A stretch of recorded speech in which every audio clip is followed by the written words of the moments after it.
రావు అని నేను రైతులు. నేను ఇంతకుముందు బ్యాంకులో అప్పు తీసుకున్నాను, గ్రామీణ బ్యాంకులో అప్పు తీసుకున్నాను. 2 లక్షల రూపాయల లోపు రుణమాఫీ అని అన్నాడు. ఆ విధంగా మాఫీ చేస్తానని రేవంత్ రెడ్డి గారు అనుకున్నాం.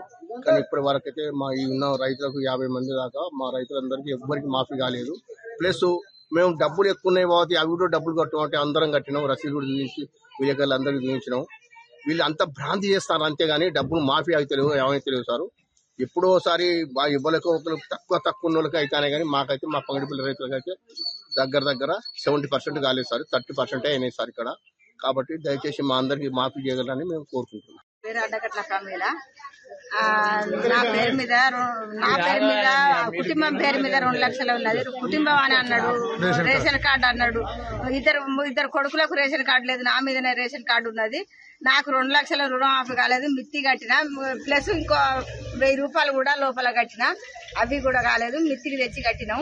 ఇబ్బంది పడతాను. నేను ముండరాలను. వాళ్ళ కుటుంబాన్ని 4 కుటుంబాన్ని ఎట్లా చాలాలి, నేను ఎట్లా 5 కుటుంబం ఎట్లా చేయాలి? నాకు రుణమాఫీ కావాలి.